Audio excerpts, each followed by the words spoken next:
आज हम लोग देखते हैं कि ऑप्टिमल सबस्ट्रक्चर कैसे फाइंड कर सकते हैं मैट्रिक्स चेन मल्टीप्लिकेशन में, मैट्रिक्स चेन मल्टीप्लिकेशन में, और या फिर कहें कि डायनामिक प्रोग्रामिंग में हम लोग किस तरह से वर्क करते हैं। हमने बताया आपको कि इसमें हम लोग क्या करते हैं, ऑप्टिमल सबस्ट्रक्चर फाइंड करते हैं। सबस्ट्रक्चर कहने का मतलब है सब प्रॉब्लम्स, यानी हम अपने बड़े प्रॉब्लम को, बिगर प्रॉब्लम को स्मॉलर प्रॉब्लम्स में डिवाइड कर लेते हैं। एक्चुअली हम लोग क्या फाइंड करना है, optimal cost. You have to find optimal cost of matrix chain multiplication using different ways of parenthesization। हम लोग ने different ways of parenthesization देखा कि कैसे हम लोग अलग अलग तरीके से पैरेंथेसाइज करके मैट्रिक्स को मल्टीप्लिकेशन परफॉर्म कर सकते हैं, बट हमने ये भी देखा कि अलग अलग पैरेंथेसाइजेशन करने से हमारा कॉस्ट अलग अलग आता है। बट हमको क्या करना है, फाइंड ऑप्टिमल कॉस्ट। हमने पहले जो प्रॉब्लम्स को डिस्कस किया उसमें क्या दिखाया था आपको कि हर तरीके से हमने मैट्रिक्स का मल्टीप्लिकेशन परफॉर्म किया और फिर अलग अलग तरीके से सबका हमने कॉस्ट फाइंड किया। बट यहाँ पे हमको सब हर तरीके का हर अलग अलग तरीके से आपका जो कॉस्ट क्या आ रहा है वो नहीं फाइंड करना, हमको ऑप्टिमल कॉस्ट फाइंड करना, मतलब मिनिमम कॉस्ट। ठीक है, आपको सबका ये चीज़ फाइंड नहीं करना है कि आपको हर केस में क्या क्या कॉस्ट आएगा, आपको डायरेक्टली फाइंड करना है ऑप्टिमल कॉस्ट। तो देखते हैं कैसे हम लोग इसको फाइंड कर सकते हैं। देखिए, अगर हमें मैट्रिक्स का चेन मल्टीप्लिकेशन परफॉर्म करना है 1 से 4, यानी कि 4 मैट्रिसेस हैं, M1, M2, M3, M4, इनका चेन मल्टीप्लिकेशन परफॉर्म करना है। बट आपको पता है कि इसका जो ये है मल्टीप्लिकेशन का कंडीशन होता है वो ये सेटिस्फाई कर रहा है, यहाँ पे आपको गिवन है। ठीक है, ये कंपैटिबल है मल्टीप्लिकेशन के लिए। मल्टीप्लिकेशन के लिए कंपैटिबल होने का मतलब है कि जो इसका कॉलम है वो इसके रो के बराबर है, जो इसका कॉलम है वो इसके रो के बराबर है।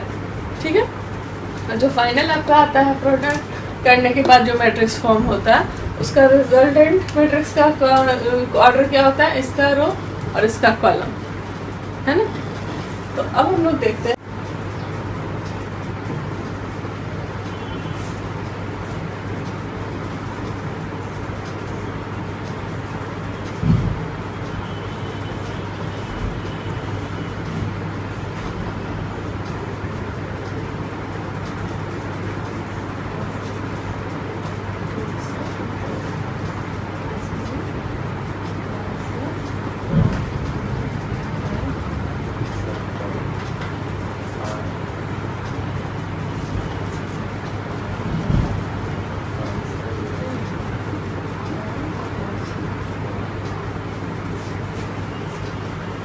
ठीक है, यहाँ क्या करेंगे हम लोग 3 तरीके से कर सकते हैं। या तो हम क्या करें, 1 को अलग कर लें और 2 से 4 को कंप्यूट करके उसमें प्रोडक्ट करते हैं। ठीक है, या 1 2 को एक साथ कर लें, 3 4 को एक साथ कर लें, इस तरह से फॉर्म कर लें, या फिर 1 से 3 फाइंड कर लें और उसमें हम फिर 4 का मल्टीप्लिकेशन करते हैं। ये होता है, ये मैंने आपको बताया, इस तरह से कर सकते हैं। अब देखिए 2 से 4 को फॉर्म करने का हम क्या कर सकते हैं, इसको फाइंड करने के लिए हम लोग क्या कर सकते हैं, 2 को अलग कर लें,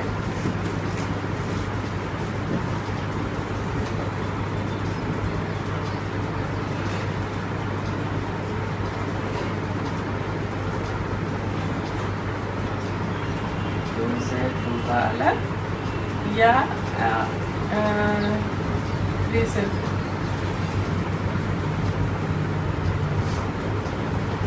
हम 2 से 3 फाइंड कर लें और फिर 4 से 4 फाइंड कर लें। 3 से 4 का करना है 1 से 3। 1 से 3 के लिए फिर हम क्या कर सकते हैं, 2 तरीके से कर सकते हैं। एक हो गया आपका 1 से 2,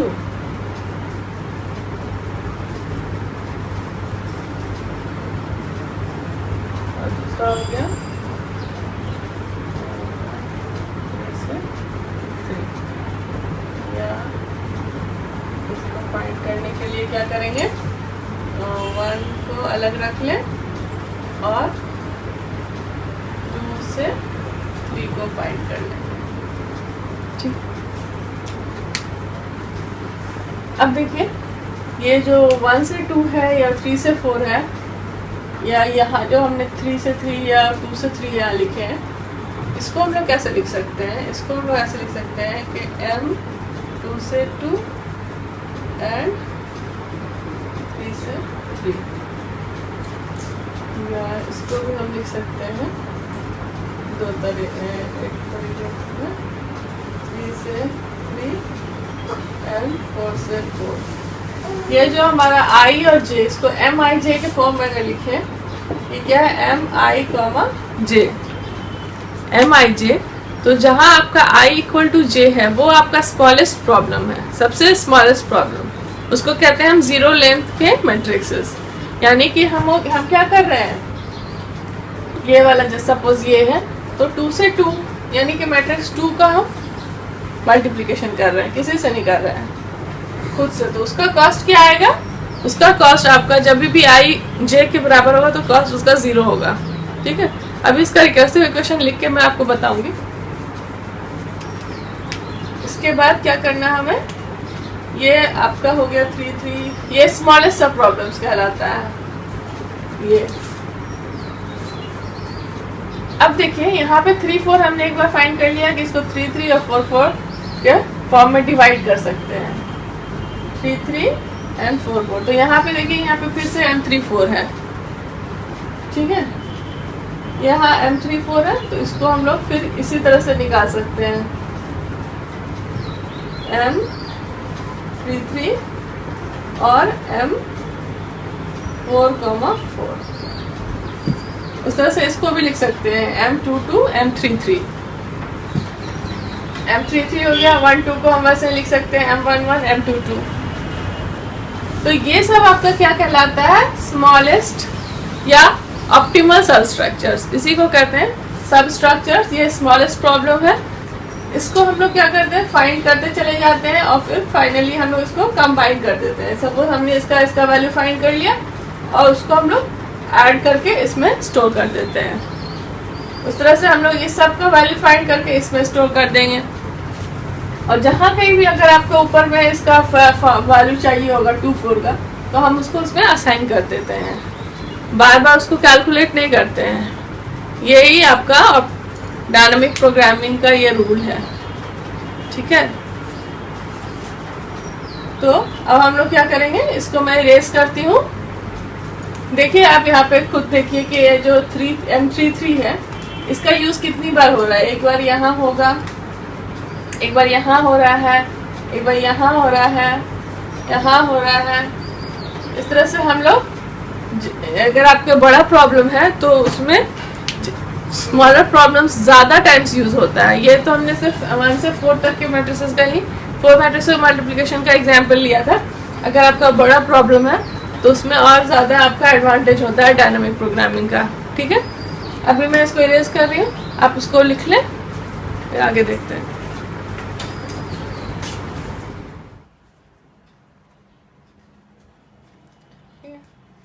ऑप्टिमल कॉस्ट फाइंड करने का इक्वेशन क्या हम लोग लिखते हैं, उसको अगर हम ऑप्टिमल कॉस्ट को डिनोट करते हैं CIJ से, तो उसको फाइंड करने का फॉर्मूला है CIJ इज इक्वल टू, ये होगा आपका 0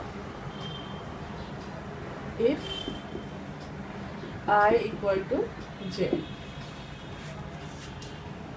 अदरवाइज हम लोग क्या करेंगे, मिनिमम ले लेंगे C of I k minus 1 to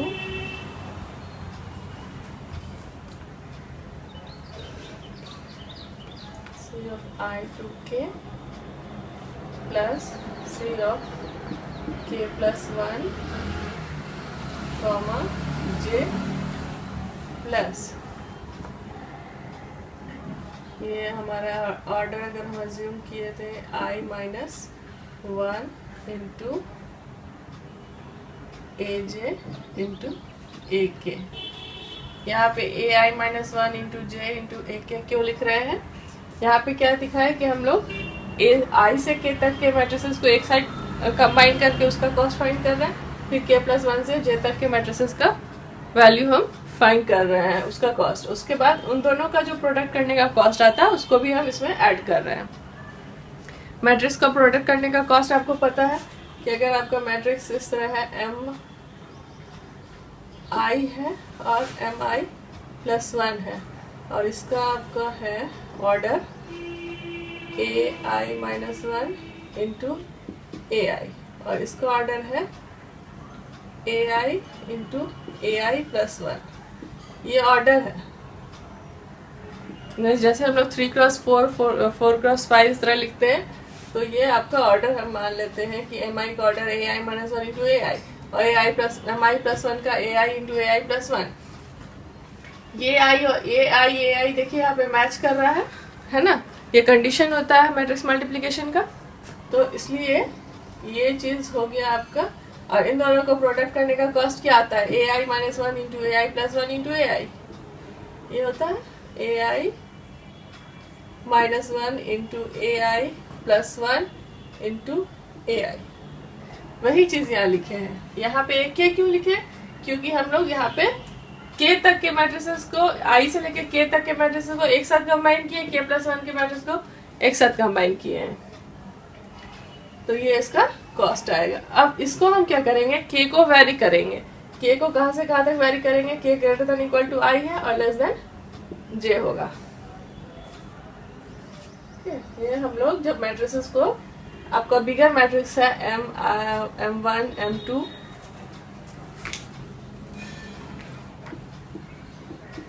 M2 dot dot dot Mn, इसमें से हम कुछ इसका सब मैट्रिसेस सब पार्ट इसका निकाल लिए। सपोज हम Mi से Mj तक के मैट्रिसेस का हम कॉस्ट फाइंड करना है। इसमें हम क्या करेंगे, दो पार्ट में इसको डिवाइड कर लें।